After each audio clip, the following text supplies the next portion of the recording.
Ada nggak sih efek samping kalau kita botox? Pasti ada, dan kebanyakan mungkin Grita juga udah tahu, biasanya ptosis, jadi kayak kelopak mata tuh nggak bisa buka. Botox itu sebenarnya juga bisa untuk bau ketek? Bisa, bisa kalau aksila, ketek, nah itu yang disuntik di keteknya.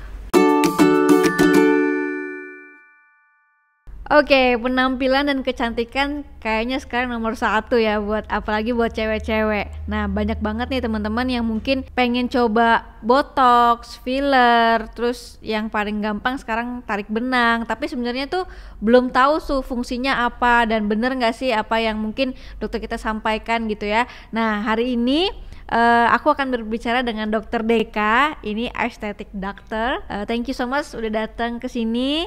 Kita bakal bahas yang mungkin masyarakat awam pengen tahu tentang kecantikan yang simple-simple dulu ya. Ini mungkin yang mau belajar ya, karena saya juga sejujurnya nih tahu kayak botox, filler tuh baru akhir-akhir ini doang. Iya, saya pikir tuh gunanya sama-sama semua gitu, tapi ternyata kan beda-beda. Nah, teman-teman boleh disimak sampai habis buat teman-teman yang mungkin penasaran banget bedanya apa dan apa sih yang cocok buat kalian gitu ya. Sekarang kan lagi banyak nih dok yang mungkin bahas soal skincare, banyak yang kandungannya aneh-aneh dan lain-lain gitu ya. Betul. Nah, dokter sendiri sekarang sibuknya ngapain nih? Oke, kalau aku sih sibuknya pure totally praktek ya di dunia estetik, karena aku full timer. Jadi dari Senin sampai Sabtu aku praktek. Liburnya cuma hari Minggu. Wow. Mungkin teman-teman belum tahu juga kali ya sebenarnya apa sih aesthetic doctor itu? Basicnya aesthetic doctor itu dokter umum ya, base-nya MD, medical doctor. Cuman biasanya kalau di Indo kan memang belum ada nih kayak julukannya spesialis kecantikan, kan nggak ada. Biasanya kita dokter umum, cuman ambil lisensi dokter estetik ya gitu. Biasanya bisa ngambil kursus, pelatihan, ada sertifikasinya kayak gitu. Walaupun sekarang udah ada juga nih S2, itu anti aging, gelarnya misalnya AAM nih, M-Biomed gitu. Itu biasanya S2. Ataupun kalau spesialisasi lebih ke SPKK. Spesialis kulit dan kelamin. Tapi SPKK dan juga tadi Biomed ya namanya. Biomed itu juga mempelajari tentang laser dan lain-lain juga. So far sih sebenarnya kalau M-Biomed lebih ke anti aging, dan memang pembelajarannya di dalam itu estetik juga dipelajari. Jadi sebenarnya nggak cuma laser sebenarnya, termasuk treatment anti aging yang mungkin kayak filler, botox segala macam tuh dipelajarin semua.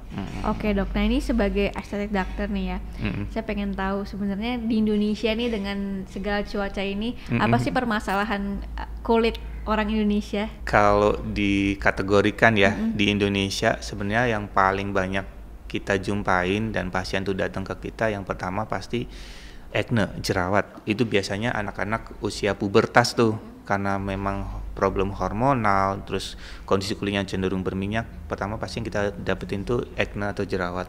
Problem yang kedua biasanya ke pigmentasi, melasma.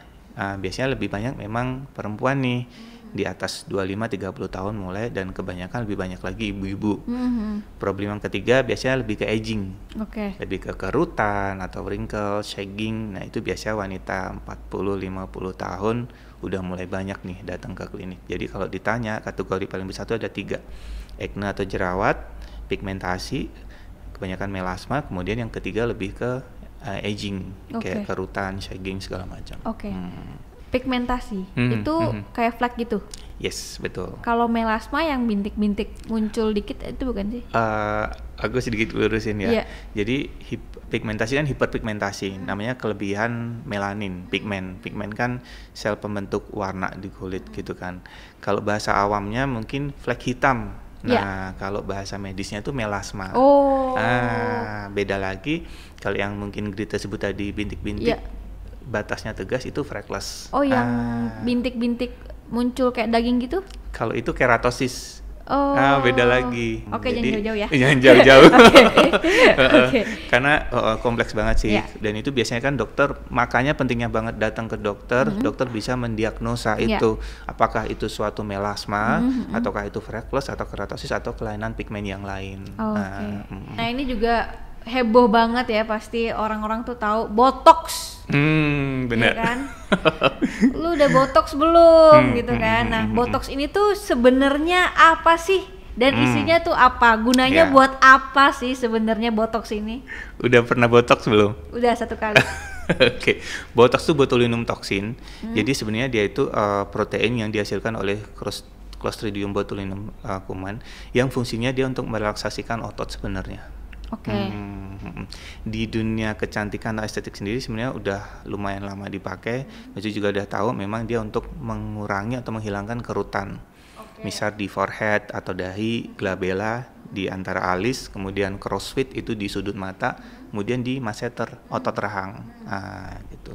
Sebenarnya lebih jauh lagi sebenarnya bisa juga untuk misal hiperhidrosis atau kelebihan keringat di ketiak, telapak tangan ataupun telapak kaki. Nah, gitu. Sebenarnya di dunia medis di luar estetik itu pun juga dipakai. Misal nih ada migrain. Nah, misal juga di otot trapeziusnya dia tegang. Nah, itu juga bisa diinjek botox. Karena kan tujuannya dia untuk merelaksasikan otot. Oke. Oke, kenapa kok orang mau tirus pakai botox? Nah, karena salah satu tadi kan fungsi botox untuk mengecilkan rahang. Yang aku bilang masseter, kalau kita gigit, nah ini kan kerasa nih ototnya. Nah, itu kalau diinjek sesuai mapping titik dan juga jumlah unit, dia bisa bertujuan untuk V-shape, merampingkan rahang. Tapi kenapa botox harus berkali-kali? Kenapa 6 bulan hilang? Ya, gitu. Memang cara kerja botox dia nggak bisa permanen, makanya dia ada jangka waktu bener 6 bulan maksimal. Biasanya sih kalau based in my experience juga 4-6 bulan lah, karena sangat tergantung dengan aktivitas dia. Misal kalau dia sering aktif otot rahangnya pasti lebih cepat hilang efeknya, atau mungkin dia botok dahi tapi dia lebih sering lagi ngerutin dahi, atau mungkin dia suka nge-gym yang berekspresif atau pasti lebih cepat. Makanya idealnya kalau pasien nanya 4-6 bulan sih hilangnya. Jadi nggak bisa kayak, dok aku botox sekali seumur hidup kerutan nggak muncul lagi, nggak, karena kan proses aging tetap berjalan. Jadi harus setiap 6 bulan. Tapi sorry, aku selalu bilang pasien nggak mewajibkan ya, karena kan hal itu sesuai kebutuhan pasien. Aku selalu kembali gitu. Kalau memang pasien ngerasa 6 bulan, dok aku masih oke kok walaupun kerut-kerutannya udah mulai muncul lagi, ya monggo silakan gitu. Cuman kalau ditanya efektivitas berapa lama? 4-6 bulan ya, gitu. betul, Cuman kita tidak mewajibkan pasien untuk setiap 6 bulan tuh suntik. Waduh. Botok. Oke. Bicara soal efek sampingnya, ada nggak sih efek samping kalau kita botox? Pasti ada. Dan kebanyakan mungkin Grita juga udah tahu, biasanya ptosis. Jadi kayak kelopak mata tuh nggak bisa buka. Itu kalau di sini atau di semuanya bisa? Misalkan kalau di sini gitu ya, tapi nyambung dulu ke mata. Enggak, jadi aku bilang tadi sesuai mapping. Oke. Nah, misal nih kita botok area forehead atau area upper face, terus misal si injektornya ini, si dokternya meleset, atau mungkin problemnya ada dua, bisa dari dokternya, si injektornya, atau memang dari ketaatan pasien yang mungkin dia ngelanggar. Karena kan ada pantangan-pantangan botok yang nggak boleh dilanggar, misal di 1 minggu pertama, atau misal di 4 jam pertama, kayak gitu. Kalau dari injektornya pasti satu salah mapping. Karena kan memang ada istilahnya danger area yang berbahaya di area forehead yang memang nggak boleh disuntik botox. Jadi kelihatannya simple, cuman suntik beberapa titik. Nah, itu cuman ada ilmunya gitu, mana danger area mana yang boleh disuntik, area mana yang harus disuntik.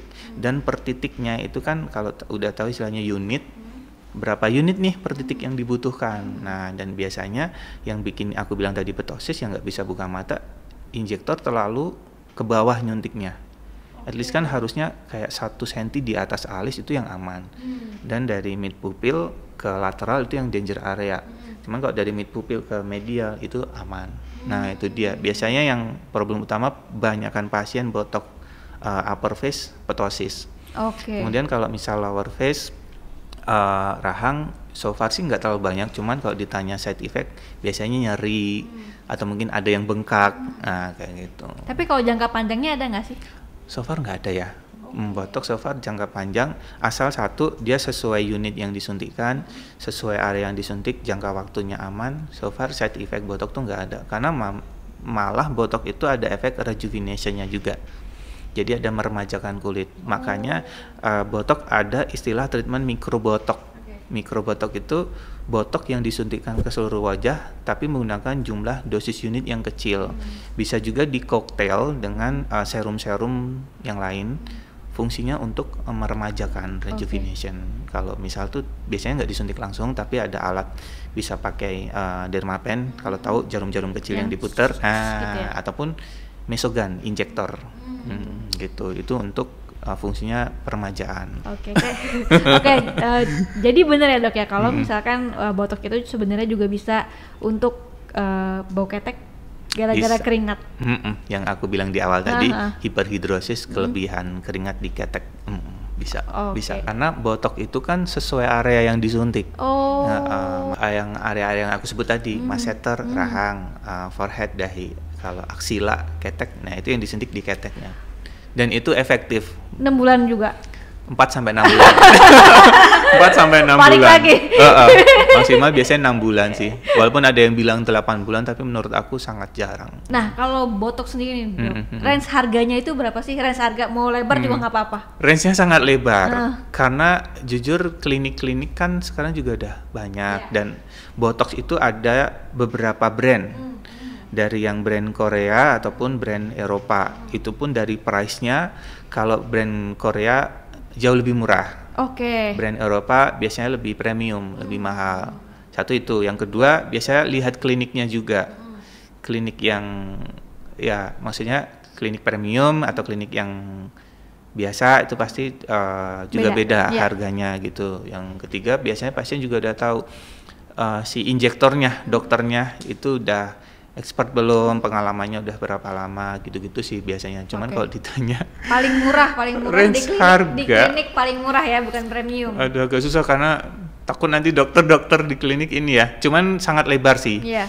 Bisa karena gini, botok tuh ada klinik yang ngejual satu vial langsung 100 unit. Ada yang dia jual per unitnya, ada yang jual per sekian puluh unit gitu loh. Jadi harganya itu sangat bervariatif gitu. Jadi kalau mau botox harus siapin berapa, dok? Ada yang ngejual under 1 juta pun ada. Ada yang memang ngejual sampai 10 juta atau di atas 10 juta itu ada, karena memang sangat tergantung yang aku sebutin tadi. Variabelnya banyak banget. Botox tuh variabelnya banyak banget. Jadi kalau ditanya range tadi bisa 1 sampai 10 juta ataupun lebih, bisa ataupun juga bisa di bawah 1 juta. Coba dicek-cek lagi kalau misalkan di bawah itu kan kita juga takut juga kan. Maksudnya kalau terlalu murah. Bener. Dari mananya nggak tahu, asal jual aja gitu kan. Nah ini makanya edukasi juga. Jadi betul. Ya siapin lah mungkin. Bener. Standarnya mungkin 2 juta 3 juta lah ya. Betul, standarnya sekian gitu. Bener yang Grita bilang, karena sempat ada kejadian dan teman dokter juga nge-spill tuh di story-nya. Ada klinik-klinik yang nakal. Betul kan? Kayak kadang kan pasien yang awam nggak tahu terus bilang, "Dok, di situ murah banget." Ternyata apa yang dimasukkan kan kita nggak tahu. Betul. Satu itu, kedua bohong. Sebenarnya yang disuntikkan cuma sepersekian unit, tapi bilang ke kita banyak gitu ya. Jadi kayak mengurangin timbangan lah. Itu kan nggak boleh kan.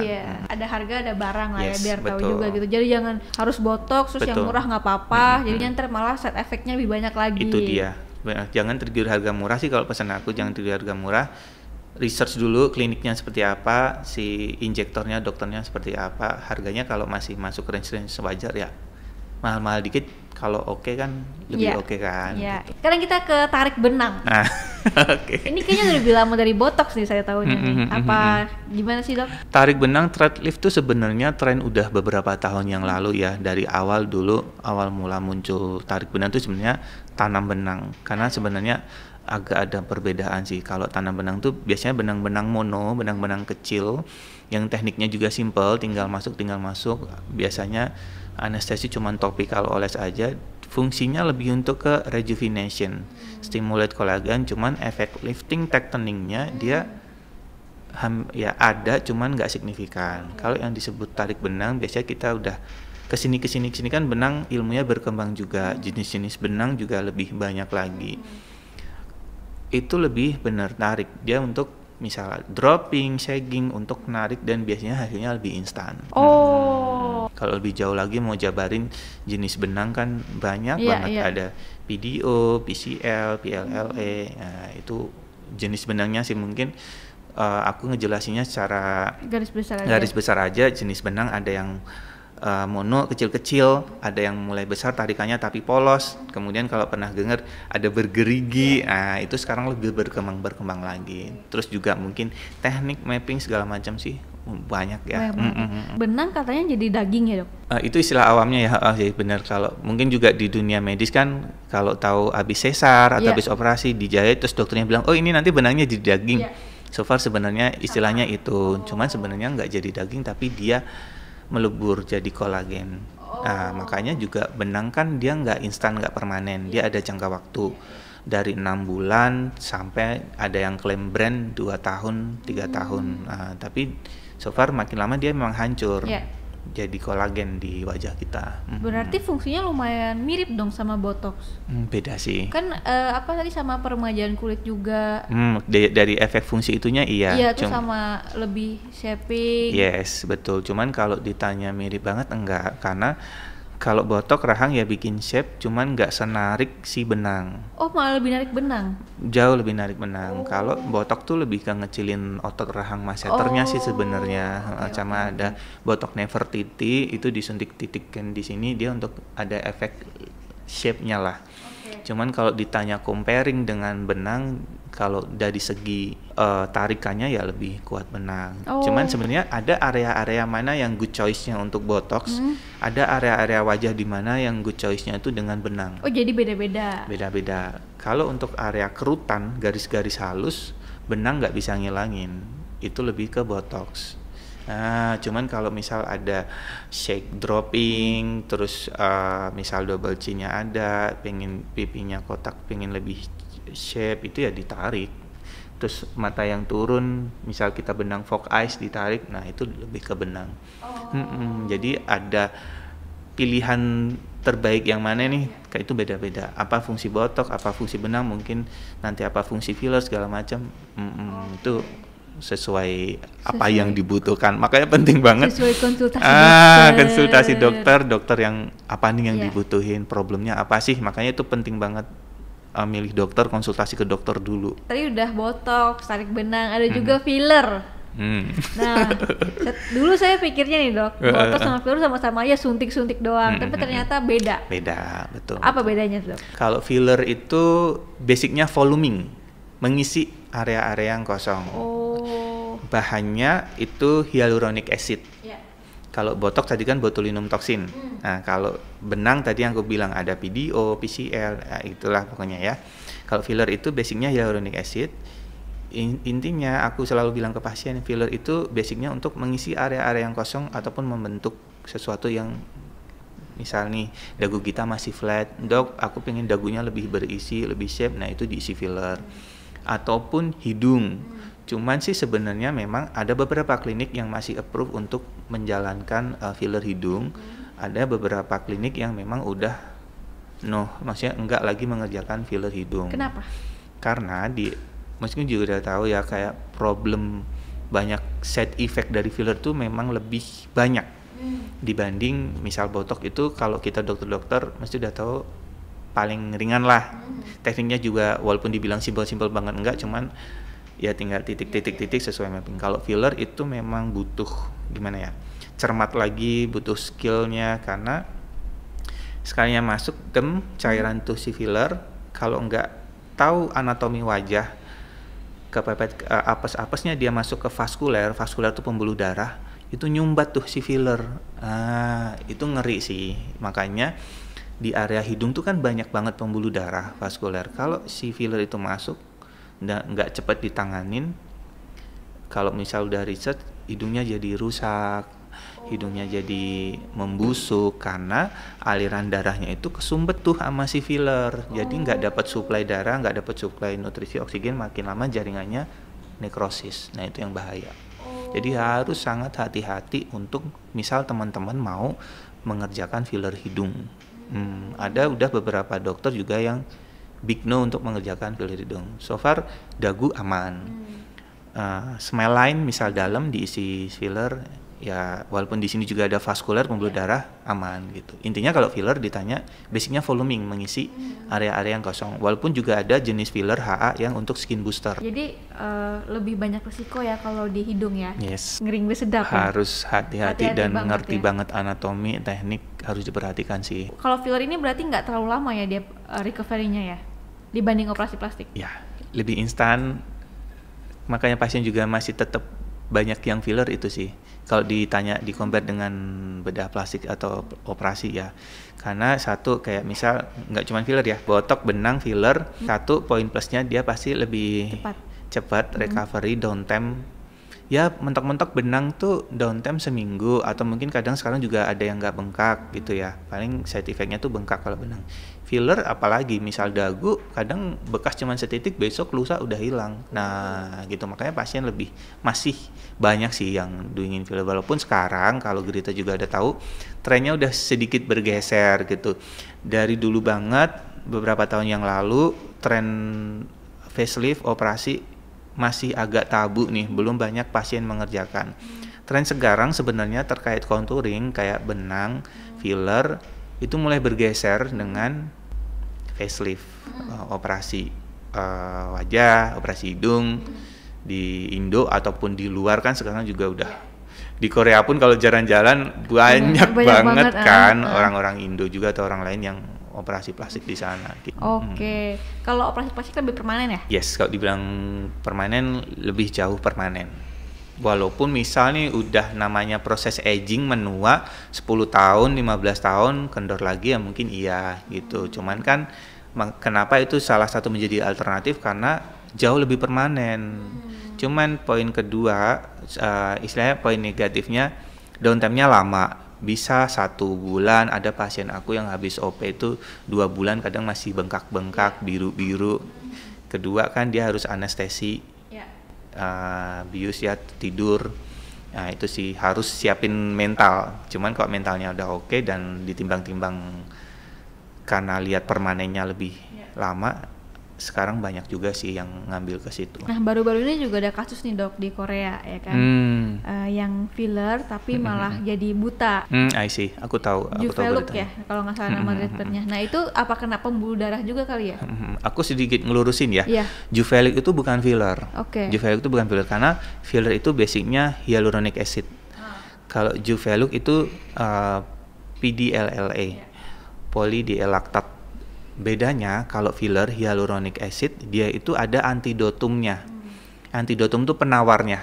Itu namanya hyaluronidase. Jadi istilahnya kalau yang aku bilang tadi masuk filler, masuk pembuluh darah, bisa tuh dihancurin fillernya pakai si hyaluronidase. Cuman kalau Juveluk itu bahannya tuh nggak ada antidotumnya, nggak ada penawarnya. Nah makanya yang waktu mungkin sekarang juga lagi viral sih beritanya tuh yang habis Juveluk jadi buta. Nah itu karena itu si aplikatornya, si dokternya itu nyuntikin masuk ke pembuluh darah yang mensuplai area mata ke sumbet, udah tuh. Dan biasanya agak susah dan hampir nggak bisa diselamatin lah intinya. Akhirnya kan pasiennya buta ya, maaf ya. Akhirnya buta, nggak bisa ngeliat lagi karena itu tadi. Makanya harus hati-hati. Wow, jadi banyak pengetahuan nih ya tentang botox, filler, tarik benang. Nah, tapi kita coba mungkin yang santai-santai. Kan biasanya kalau ke klinik gitu pertama-tama coba deh laser dulu, yang dicekit itu sebenarnya buat apa sih, mencerahkan kah? Betul. Laser kalau zaman dulu masih nanosecond atau hue switch 1064. Cuman kalau sekarang lebih berkembang lagi kan mungkin udah tahu. Sebenarnya nggak baru-baru banget sih. Udah beberapa tahun lalu kan udah ada pico laser. Itu udah picosecond. Sebenarnya laser itu, tapi mindset orang tuh banyak kan laser untuk flek. Sebenarnya jauh lebih luas daripada itu. Laser itu fungsinya untuk meremajakan. Istilahnya kalau wajahnya kusam atau uneven skin tone, jadi warna kulit yang nggak rata, belang-belang lah istilahnya, itu bisa disamain dengan laser. Nggak bisa klaim 1 kali laser langsung langsung beres. Laser itu treatment termasuk jangka panjang.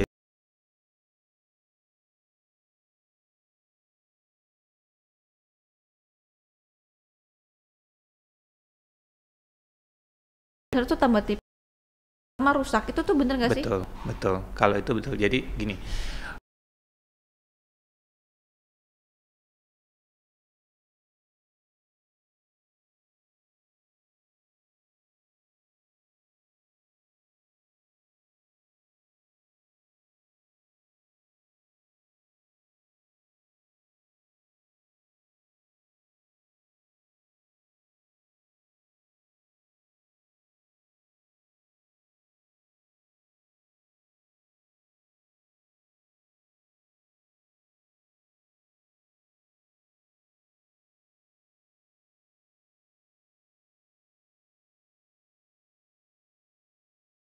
Jadi baiknya hanya nih kita pasien kerjakan aja atau memang dia itu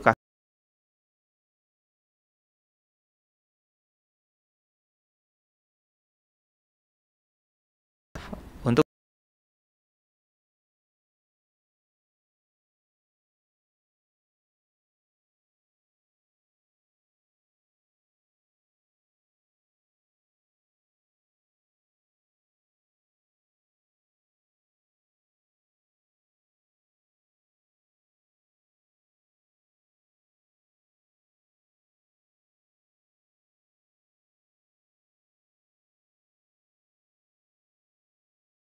sunscreen itu kan proteksi ya dari paparan sinar UV penyebab pembentuknya melanin atau flek hitam.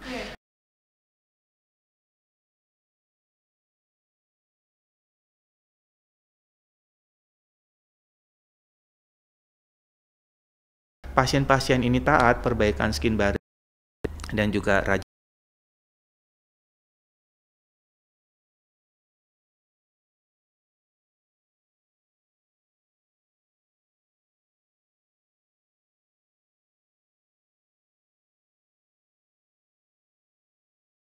Aku juga harus ngelurusin hidroquinon itu bukan tapi obat keras yang pemakaiannya harus dipantau oleh dokter. Nggak boleh dijual sembarangan. Hidroquinon itu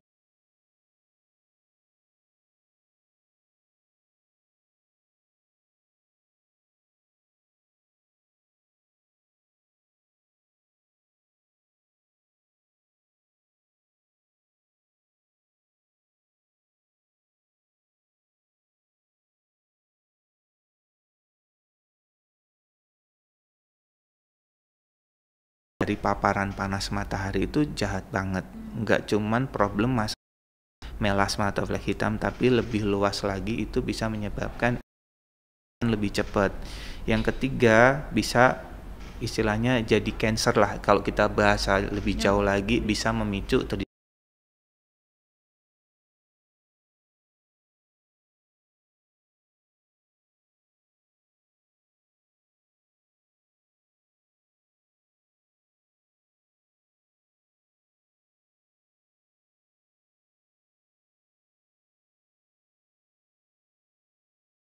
bahwa memang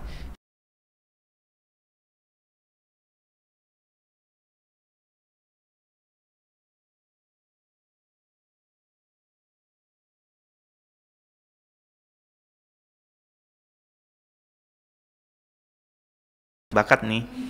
Kita selalu edukasi ke pasien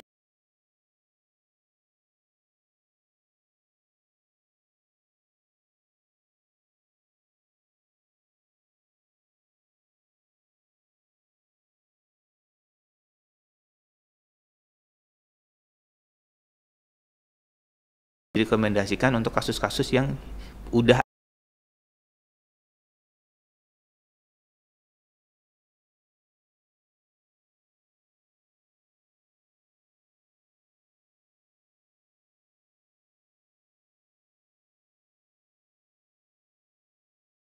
bukan yang berwarna. Istilahnya kalau putih kan kita apply dia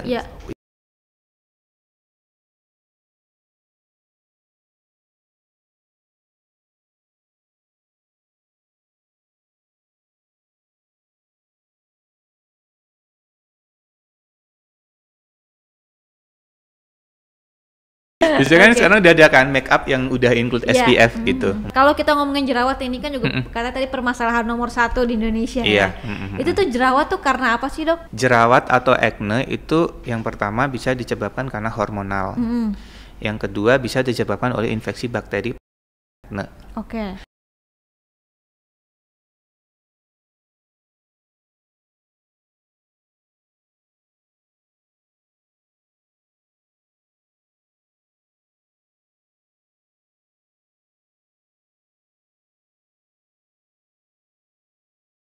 Biasanya jerawatnya banyak berpengaruh ke hormonal, dia stresor, capek.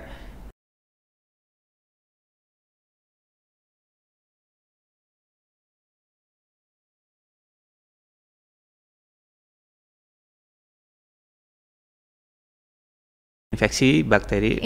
Infeksi bakteri itu maksudnya? Bakteri penyebab jerawat itu namanya Propionum acne. Kalau misal dia terinfeksi itu biasanya kalau misal dicek memang ada bakteri itu. Diceknya gimana, Dok, kalau ke dokter? Biasanya itu masih ke laboratorium sih. Tapi memang disebutnya kalau ditanya itu infeksi bakteri Propionum.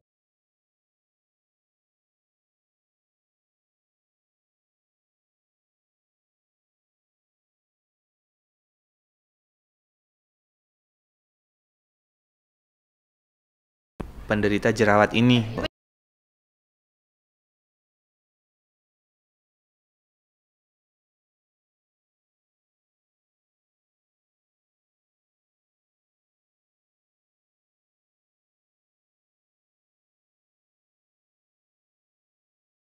Terkait acne atau acne vulgaris jerawat 1, grade 2, grade 3. Kalau si pasien ini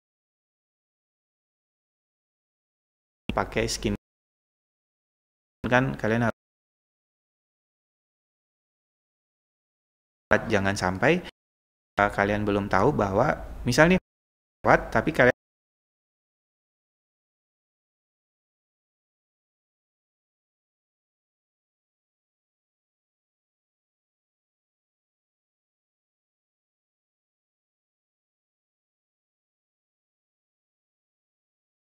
kalau udah grade 2, grade 3 at least itu kayak pasien jerawatnya banyak nih, terus kalau tahu ada pustul, nodul, ini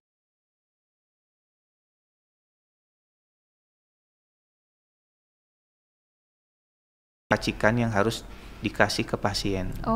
Itu di dalamnya ada benzoyl peroxide. Nah, itu bisa. Terus produk-produk misal ada sabunnya atau serumnya ada salicylic acid, mungkin kalau itu di grade 1 banyak ya. Kalau aku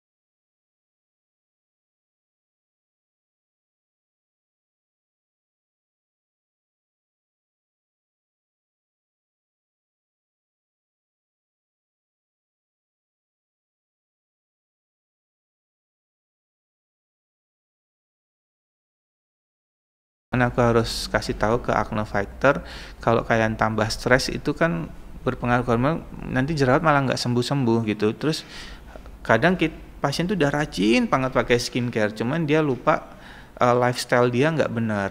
Nah, dia masih sering begadang. Yang kedua, yang suka jajan-jajan manis, yang tinggi glukosa itu juga harus dikurangin, kalau bisa di skip. Kayak minum-minuman kopi yang manis.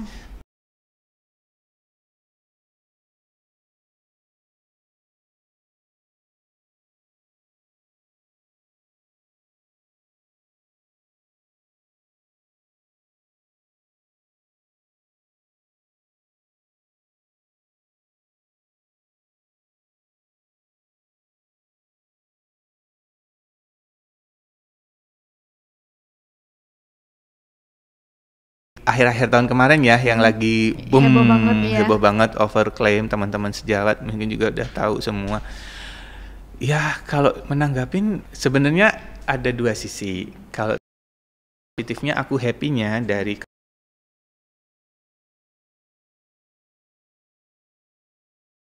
paham, terus lebih kritis untuk memakai skincare dan membeli. Karena jujur aku happy-nya di situ. Masyarakat jadi tahu dan jadi belajar, oh skincare apa nih yang cocok buat wajah aku. Terus jangan asal FOMO-FOMOan cuman karena produk itu hype, terus ikut-ikutan beli.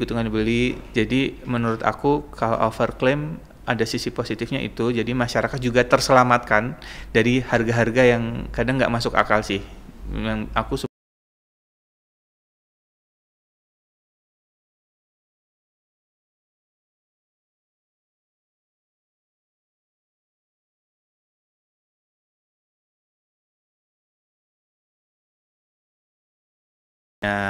estetik dan skincare boleh tetap bikin skincare, cuman kalau untuk nge-review terus ngasih hasil lab sih sebenarnya dari BPOM udahlah kembalikan ke kami gitu. Aku dari situ ya udah kan.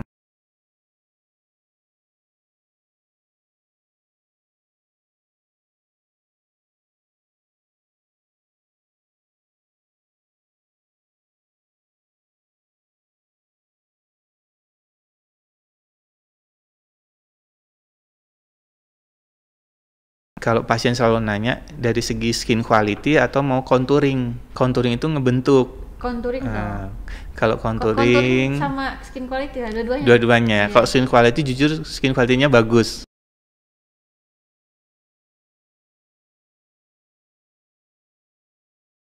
Ya, trennya sekarang skin booster. Lakuin aja skin booster kayak misal DNA Salmon atau mungkin yang tadi udah disebutin Juve Look. Banyak ininya kalau secara garis besar produk-produk brandnya banyak. Lebih ke kalau untuk skin quality ya rajin-rajin aja skin booster pakai DNA Salmon atau hyaluronic acid.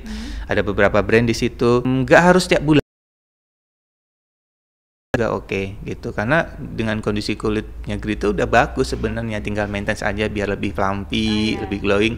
Pasien kan banyak bilangnya tanpa make up dok gitu kan, cuman kalau dari segi contouring aku lihat tipikal pipinya kan cabi. Nah jadi sebelum mau tarik benang atau apa sih aku suggest lebih ke mesolipo, jadi menghancurkan lemaknya dulu nih di pipi, nanti kalau udah oke baru kita contouring. Kayaknya lebih kita bikin V-shape ya, karena gitu. Dagu kalau mau dipanjangin dikit bisa. Kalau V-shape nih pakai apa nih? Yang pakai tarik benang atau pakai botox? Kamu tahan sakit nggak? Nggak tahan sakit, aku anjurin botox rahang.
Ya teman-teman udah cerdas lah sekarang, intinya aku gitu. Dari overclaim kemarin kita ambil segi positifnya aja, yang penting masyarakat Indonesia sekarang lebih paham, jadi pinter mana skincare yang bagus, mana skincare yang enggak gitu.